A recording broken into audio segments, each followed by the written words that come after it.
Kenapa diri kita ini yang sudah menyatakan diri kita ini mukmin, muslim, malah mungkin muttaqin, ternyata Al-Quran itu tidak pernah mensibah, mewarnai dan memberi celupan terhadap diri kita.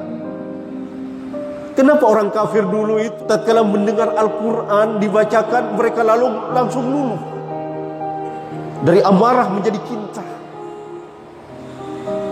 dari jahat menjadi baik. Bismillahirrahmanirrahim. Assalamualaikum warahmatullahi wabarakatuh. Alhamdulillahi rabbil alamin, wabihi nasta'inu ala umuri dunya waddin. Assalatu wassalamu ala sayyidil mursalin Muhammadin wa ala alihi wa sahbihi ajma'in. Amma ba'du. Yang kami muliakan para alim ulama, para masyayikh, para asatidz, segenap takmir Masjid Nur Muhammad, hadirin hadirat jamaah subuh yang kami muliakan. Alhamdulillah, di pagi hari ini kita dipertautkan hati, rasa dan pikiran kita oleh Allah Subhanahu wa taala, sehingga kita mampu untuk menyanggupi panggilan Allah Subhanahu wa taala tadi, yaitu hayya 'alas salah, marilah tunaikan salat.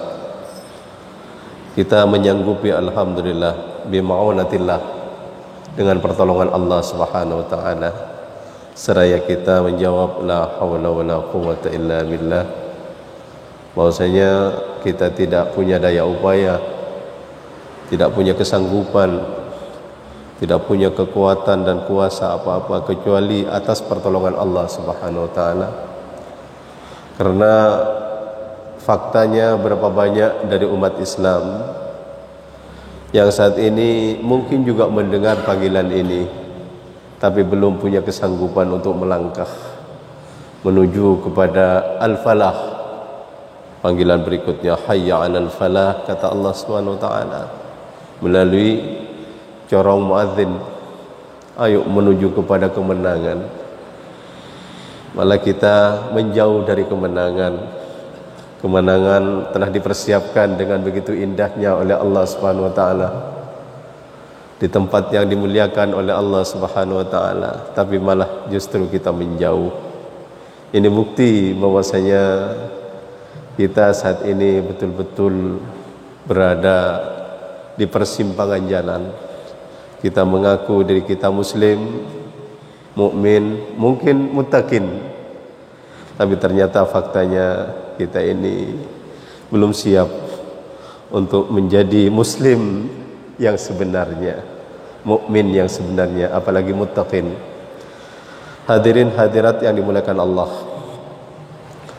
langsung to the point, saya terkesima dengan sebuah pernyataan dari orang-orang kafir dalam surat Hamim As-Sajdah. Allah Subhanahu wa taala berfirman, wa qala al-kafirun la tasma'u li hadzal qur'an walghaw fihi la'allakum taghlibun. Ayat 26. Allah Subhanahu wa taala mengabadikan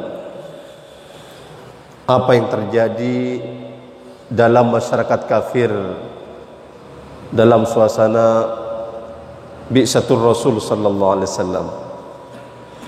Bagaimana suasananya? Suasananya mereka itu galau, khawatir dan ketakutan. Takut dengan munculnya dakwah baru, yaitu dinul Islam yang dibawa oleh junjungan kita Nabi Muhammad sallallahu alaihi wasallam. Terjadi sebuah fenomena yang sangat menakutkan pada waktu itu. Satu demi satu orang-orang yang pertama kali menjauh mendekat malah masuk Islam. Setelah diteliti oleh orang-orang kafir Quraisy dan pembesar-pembesarnya itu, ternyata yang menjadi magnet terbesar di kala itu adalah Al-Quran yang dibacakan oleh Muhammad. Al-Quran ini betul-betul melebihi daripada pengaruh sihir, melebihi dari pengaruh apapun yang ada di dunia ini. Sehingga sepakat mereka orang-orang kafir itu memiliki sebuah kebijakan, la tasma'u lihadzal Quran. Janganlah sekali-kali kalian mendengarkan Quran. Walghaw fihi, bahkan bikin suasana hiruk pikuk, bikin kegaduhan tatkala kau mendengar ada bacaan Al-Quran. La'allakum taghlibun, agar suara kalian bisa menang dari suara Al-Quran, sehingga Quran itu tidak pernah didengar dan tidak pernah terdengarkan. Hadirin hamba Allah yang budiman, ternyata betul waktu itu ada kebijakan yang langsung dibarengi dengan aksi. Jadi setiap musim haji dulu itu, sebelum bi'sah Rasul sallallahu alaihi wasallam, memang sudah ada tradisi haji. Haji itu sebenarnya sejak zaman daripada para nabi sebelumnya sudah ada, dan itu masih terjadi dan menjadi warisan turun-temurun. Orang jahiliyah walaupun mereka hajinya itu beribadah kepada berhala-berhala, beribadah kepada patung-patung yang mana tidak kurang dari 360 patung yang ada di sekitar Ka'bah waktu itu. Jadi tatkala musim haji tiba itu, datang dari berbagai macam penjuru dunia, penjuru negeri, orang-orang berduyun-duyun. Nah, pada waktu itu di pintu-pintu masuk kota Mekah, maka di situ ada penjaga, yang mana penjaga itu memberhentikan seluruh orang yang ingin masuk ataupun rombongan yang ingin masuk ke Masjidil Haram dengan sebuah informasi, jangan sekali-kali mendengarkan perkataan Muhammad. Muhammad itu ancaman, perkataannya adalah sihir. Kalau kamu mendengarkan perkataannya, maka kamu bisa akan pecah keluargamu, suami dan istri bisa pisah, anak dan orang tua akan bisa bermusuhan. Ini fakta, dan ini serempak disuarakan. Subhanallah. Terjadilah apa yang terjadi, hamba Allah yang budiman. Gerakan ini ternyata tidak bisa mengecilkan dan membendung magnet daripada Al-Quran. Al-Quranul Karim pada waktu itu tidak bisa dibendung dengan provokasi agar masyarakat yang datang untuk berhaji ke Baitullah pada waktu itu agar tidak mendengarkan Al-Quran, agar menutup telinganya dengan kapas, agar sama sekali tidak mendengar Al-Quran. Dan sudah dibikin oleh Abu Jahal dan rekan-rekannya, yaitu sebuah kelompok yang selalu menguntit Rasul. Tatkala Rasul membacakan ayat, beliau bikin kegaduhan, sehingga sama sekali Al-Quran tidak pernah terdengar. Karena tatkala mendengarkan ayat Al-Quran, orang sekafir apapun akan luluh hatinya. Anikah para muslimin, inilah hamba Allah yang kami muliakan. Jadi orang kafir sedemikian apapun beratnya kekufurannya, tatkala mendengarkan bacaan Quran dari Rasulullah sallallahu alaihi wasallam, langsung luluh hatinya. Faktanya, Sayyidina Umar bin Al-Khattab, ada dua musuh besar dalam Islam, yaitu Abu Jahal dan Umar bin Al-Khattab. Kedua-duanya ini memiliki yaitu program terbesar membunuh Rasulullah sallallahu alaihi wasallam dan mengenyahkan Islam dari peredarannya, yaitu di sekitar Arab. Itulah programnya. Tapi ternyata Umar bin Khattab tatkala mendengarkan bacaan Al-Quran, padahal itu bukan dari Rasulullah, tapi itu dari saudarinya, yang mana dia marah, ingin menghabisi saudaranya itu karena masuk Islam dikabarkan. Maka tatkala mendengar bacaan satu ayat saja, ma anzalna 'alaikal qur'ana litashqa, tidaklah Al-Quran itu diturunkan untuk mempersulit kalian, kata Allah Subhanahu wa taala. Langsung gemetar hatinya. Dari permusuhan menjadi kecintaan, dari amarah menjadi sebuah kekuatan mencintai dan merahmati. Ini yang terjadi di kala itu. Saya sebenarnya dengan fenomena yang terjadi pada waktu itu sangat tertarik sekali. Tapi lebih tertarik lagi fenomena yang terjadi saat ini kepada diri kita, kepada umat Islam akhir zaman ini. Banyak dari kita yang mengaku dirinya hafizul Quran, ya, sudah hafal Quran Allah di qalbin, di luar kepala, malah dengan tafsirnya, sanadnya kuat dan sebagainya. Tapi kita lihat bacaan Qurannya, ajakan dakwahnya tidak menjadi magnet sama sekali kepada sesama muslim, kepada sesama mukmin. Malah kadang-kadang kepada dirinya sendiri. Saya yang pas membaca Al-Quran ini, kok Al-Quran ini tidak menjadi magnet kepada saya? Ada apa gerangan? Kenapa diri kita ini yang sudah menyatakan diri kita ini mukmin, muslim, malah mungkin muttaqin, ternyata Al-Quran itu tidak pernah mensibghah, mewarnai dan memberi celupan terhadap diri kita. Kenapa orang kafir dulu itu ya, tatkala mendengar Al-Quran dibacakan, mereka langsung luluh. Dari amarah menjadi cinta, dari jahat menjadi baik. Ada apa ini? Ini yang harus kita baca. Karena Allah senang kepada orang yang selalu introspeksi diri. Tuba liman syaghalahu aibuhu an uyumin nas. Sungguh beruntung orang yang selalu sibuk mengevaluasi dirinya sendiri, tidak sibuk mengevaluasi orang lain. Ini perintah dari Rasul kita Muhammad sallallahu alaihi wasallam. Marilah pada kesempatan ini kita menguak lagi. Al-Quran betul-betul merupakan al-mu'jizah al-khalidah, mukjizat yang kekal abadi. Mukjizat yang lainnya sudah diambil oleh Allah Subhanahu wa taala sesuai dengan utusan, sesuai dengan Rasul dan para nabinya. Hanya tinggal satu, al-mu'jizatul khalidah, yal Quran. Alhamdulillah, kita ini mudah-mudahan termasuk pewaris-pewaris yang diwariskan oleh Allah Subhanahu wa taala Al-Quran. Mudah-mudahan kita menjadi generasi Qurani. Walaupun faktanya kita ini secara simbolik casingnya ya, percaya, yakin, hakul yakin bahwasanya Al-Quran itu adalah kitab suci kita, tapi belum bisa menempatkan Al-Quran pada tempat yang semestinya dalam pribadi kita, dalam keluarga kita, apalagi dalam masyarakat luas di antara umat Islam saat ini. Hadirin hadirat yang dimuliakan Allah, kembali kepada Al-Quran. Sebenarnya Al-Quran di zaman Rasulullah dengan Al-Quran saat ini sama. Ayat-ayatnya sama, kontennya sama.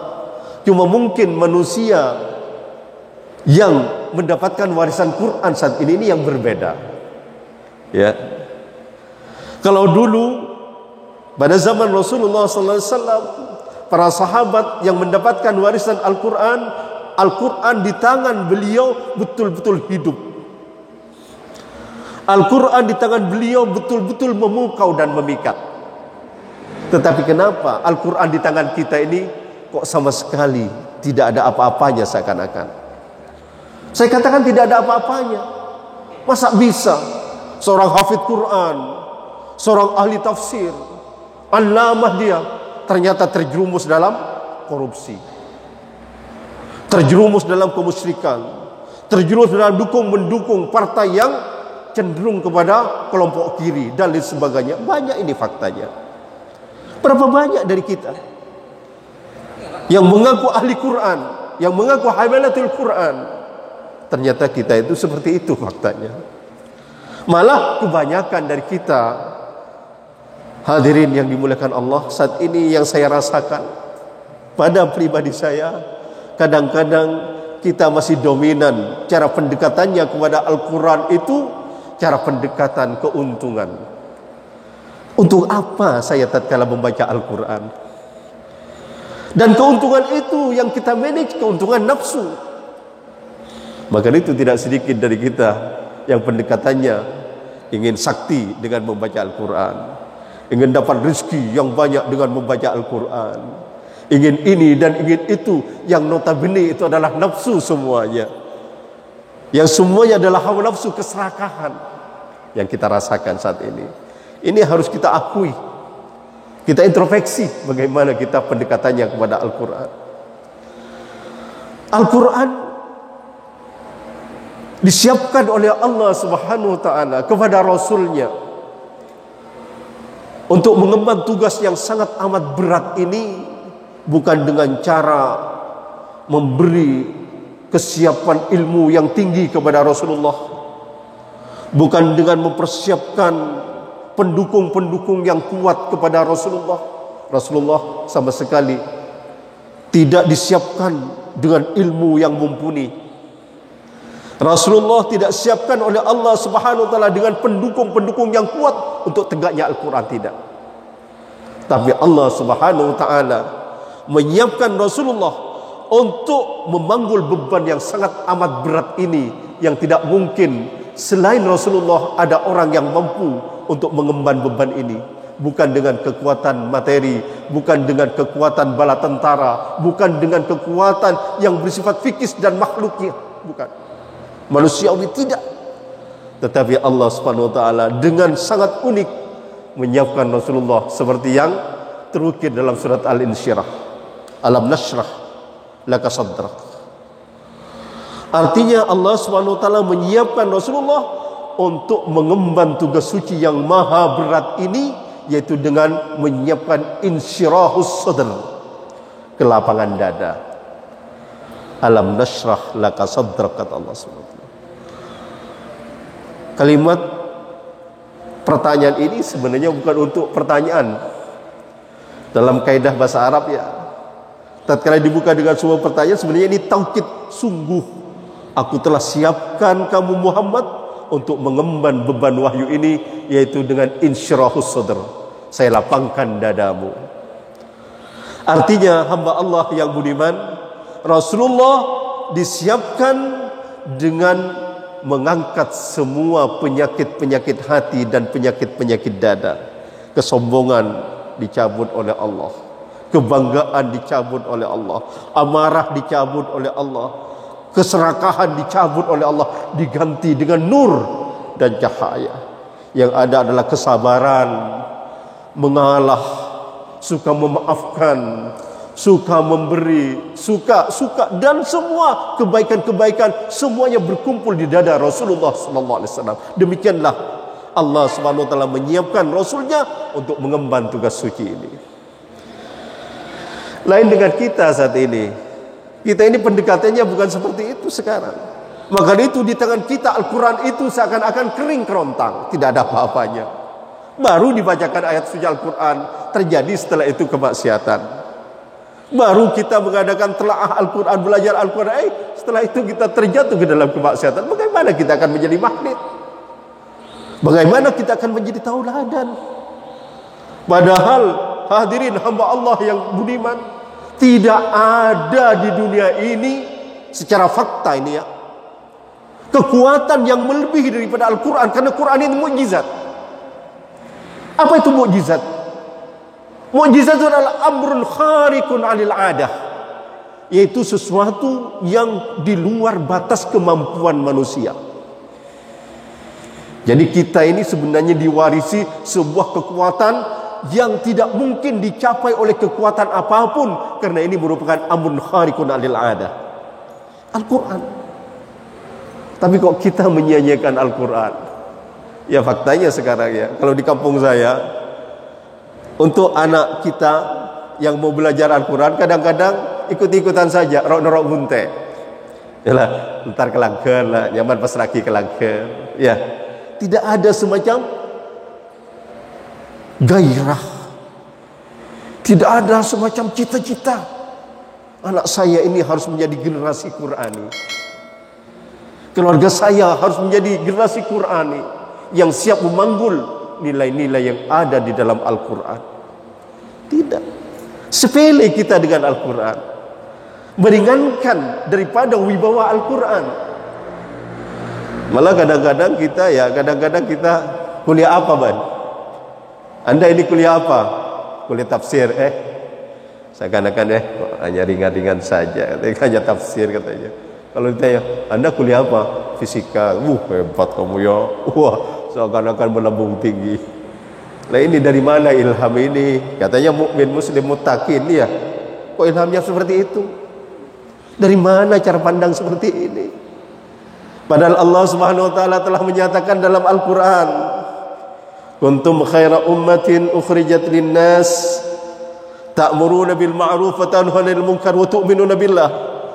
Manusia terbaik, generasi terbaik, pribadi terbaik bukan mereka yang memiliki kapasitas-kapasitas yang bermacam-macam menurut manusia, tetapi mereka yang punya kapasitas yad'un ilal khair, mengajak kepada kebaikan, mengajak kepada Allah Subhanahu wa taala.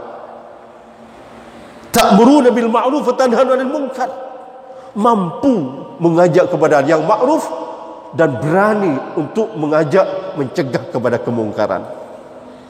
Ini manusia terbaik. Siapa mereka? Tentunya pewaris Quran.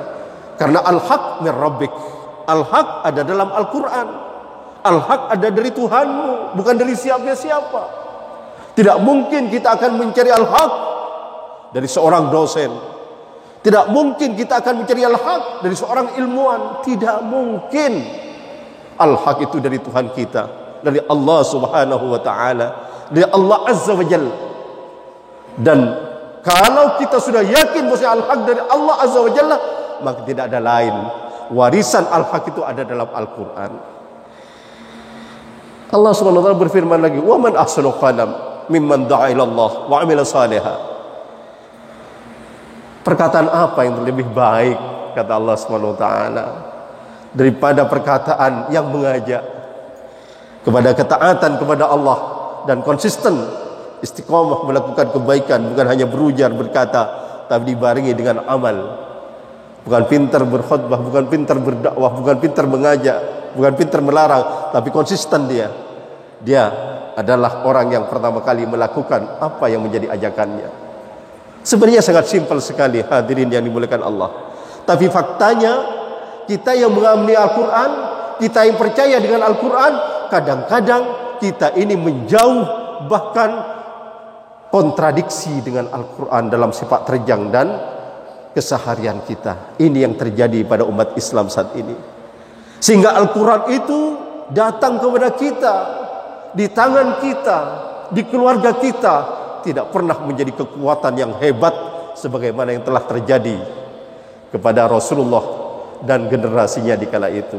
Bayangkan, Allah Subhanahu wa taala mempermaklumkan, hadirin hadirat yang dimuliakan Allah, bahwasanya Muhammad sebelum kenabian beliau itu tidak ada apa-apanya. Beliau itu ummi, la yaqra wa la yaktub, tidak bisa membaca, tidak bisa menulis. Betul-betul terbelakang Rasulullah sallallahu alaihi wasallam. Karena memang masyarakatnya ummiyun, rata-rata masyarakat terbelakang pada waktu itu. Bahkan dikatakan dalam sebuah ayat, wa kadzalika auhayna ilaika ruhan min amrina ma kunta tadri mal kitabu lal iman walakin ja'alnahu nuran nahdi bihi man nasha' wa innaka latahdi ila siratin mustaqim.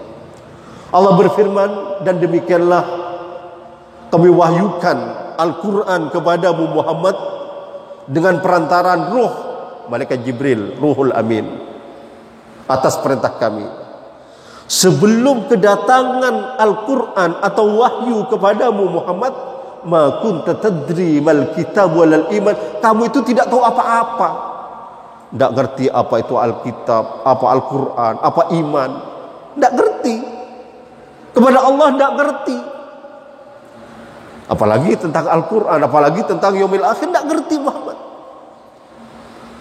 Tapi dengan Al-Quran, subhanallah, hadirin yang dimuliakan Allah, Rasulullah sallallahu alaihi wasallam menjadi manusia yang tidak ada duanya di muka bumi ini. Dengan Al-Quran, masyarakat, generasi sahabat tidak ada duanya generasi sebagaimana generasi mereka yang dimuliakan Allah Subhanahu wa taala. Sehingga Rasulullah sallallahu alaihi wasallam bersabda, khairul quruni qarni, sebaik-baik abad adalah abadku. Bagaimana kebaikan dari abad pada periode awal terbitnya risalah Muhammadiyah? Bagaimana keadaan? Apakah mereka kaya raya? Tidak. Tidak. Mereka bukan masyarakat yang kaya raya. Apakah mereka penuh dengan ilmu sehingga pembicaraan selalu ilmiah? Tidak. Sama sekali tidak. Iya. Apakah mereka itu peradabannya hebat? Tidak. Tapi mereka memiliki akhlak dan karakter yang hebat, yang merupakan inspirasi, dampak dari keimanannya kepada Al-Quran. Inilah hadirin yang dimuliakan Allah. Jadi umat Islam itu hebat bukan karena umat Islam itu kaya raya, bukan umat Islam itu tatkala memiliki gedung-gedung yang hebat dan bertingkat, tidak ada taranya. Mungkin kita terpukau. Gedung yang tertinggi di dunia ini adalah Burj Khalifah katanya, yang ada di Dubai. Itu hanya propagandanya setan saja. Apa yang kita banggakan dengan itu? Tidak ada apa-apanya. Ya, Islam tidak pernah mengedepankan peradaban materialisme, tidak sama sekali. Rasulullah tidak meninggalkan satu bata pun bangunan yang bertembok, tidak ada. Bertembok kuat, tidak ada. Semua bangunan yang dibangun oleh Rasulullah adalah bangunan ala kadarnya. Masjid atapnya adalah daun-daun kurma. Tapi kenapa beliau mulia? Kenapa generasi yang dipoles dan dibina oleh beliau generasi yang tidak ada tandingannya di muka bumi ini? Kenapa? Nah, disitulah hadirin hamba Allah yang kami muliakan. Begitulah sentuhan Al-Quran. Al-Quran itu berkekuatan untuk membuat generasi yang memiliki akhlak yang mulia, akhlakul karimah. Karena ahlul hikmah telah mengatakan, innamal umamu bil akhlaqi ma baqiyat wa in hum dhahabat akhlaquhum dhahabu. Sehingga sebuah bangsa, sebuah generasi akan selalu keberadaannya itu dikuatkan. Artinya keberadaan mereka itu akan selalu kuat, tidak bisa digoyahkan selama mereka memiliki akhlak, selama mereka memiliki karakter. Tapi tatkala akhlak dalam bangsa itu sudah hilang, maka bangsa itu akan hilang dari percaturan masyarakatnya. Maka bisa jadi umat Islam yang ada di Indonesia ini akan hilang nanti kalau kita cara pendekatannya terhadap kehidupan ini mengikuti cara pendekatan orang kafir, mengikuti cara pendekatannya setan. Bagaimana pendekatan setan? Setan selalu membisikkan ke telinga kita, orang kafir selalu propagandakan kepada kita, anti kepada kemiskinan. Awas, kamu kalau ikut Muhammad nanti miskin. Awas, kalau kamu ikut Islam nanti miskin. Lihat orang-orang Islam kere-kere. Itu yang selalu ditiupkan dan dibisikkan oleh setan dan kroni-kroninya. Jadi kalau kita termakan oleh semangat itu, kita termakan oleh bisikan itu, maka bisa jadi umat Islam yang mayoritas di Indonesia ini akan digantikan oleh masyarakat lain yang mungkin sudah tidak mengakui keislamannya lagi. Bisa jadi. Lihat generasi kita saat ini. Apakah ada dari mereka concern kepada Islam? Tidak sama sekali. Agama mereka adalah HP. Ya pada? Tuhan mereka adalah HP. mereka tidak mungkin kehilangan HP. Hilang sejenak saja, mereka sudah uring-uringan, morat-marit sudah. Betapa setan dan kroni-kroninya telah berhasil membelokkan perhatian daripada generasi kita, anak-anak kita, daripada belajar agamanya, belajar ketaatan kepada Tuhannya, mencintai Rasulnya. Malah mereka yaitu cinta kepada HP-nya, tidak bisa terpisah dari HP-nya, semuanya dan semuanya bergantung kepada HP. Naudzubillah min dzalik. Ini fakta, bukan ngecap. Jadi kita ini sebenarnya saya katakan di persimpangan jalan kita ini, betul. Mau kemana kita menuju banyak jalan sekarang?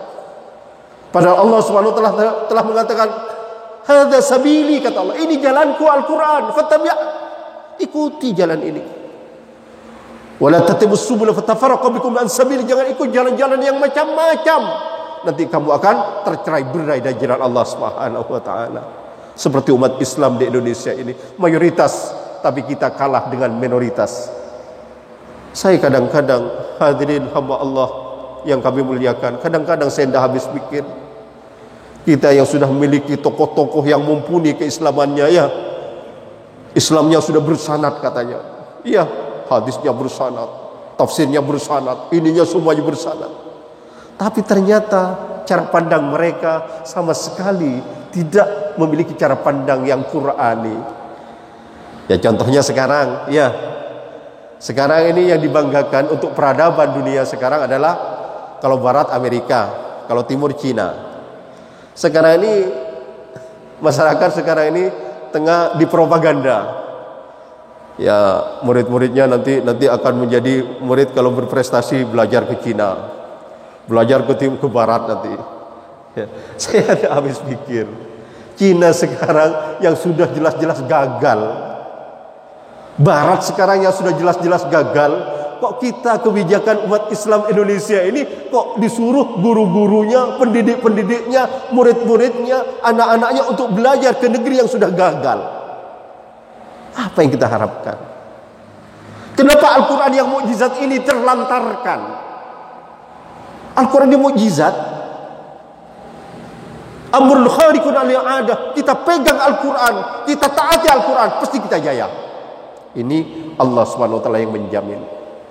Manusia sebejat apapun, tapi dengan Al-Quran akan menjadi manusia yang paling unggul. Ini fakta sejarah.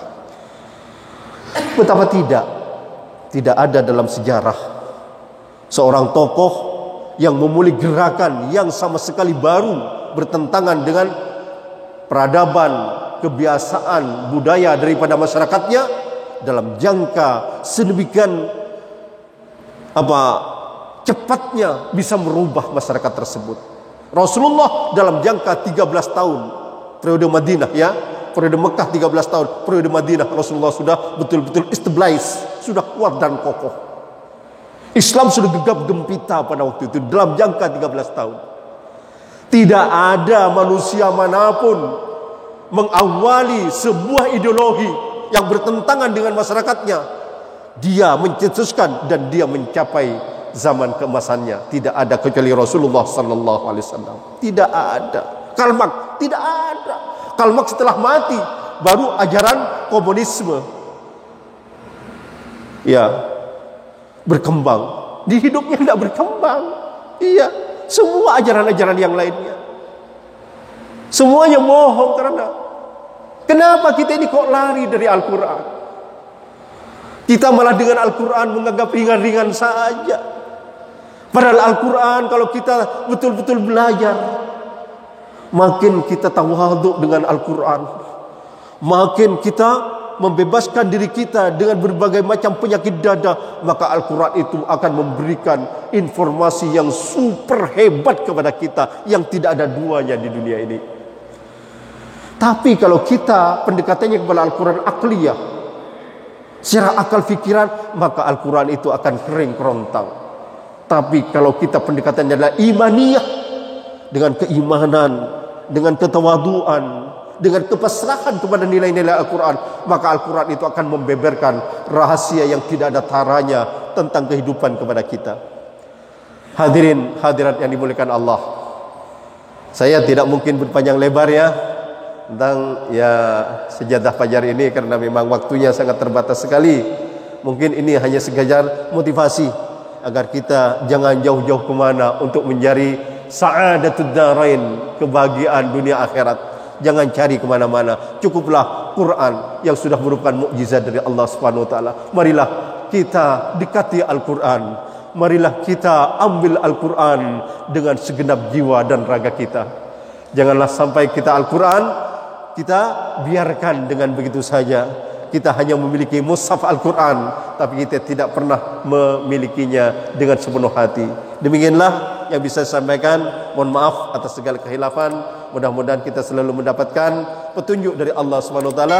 Ihdinas siratal mustaqim, siratal ladzina an'amta 'alaihim ghairil maghdubi 'alaihim waladdallin. Wassalamualaikum warahmatullahi wabarakatuh.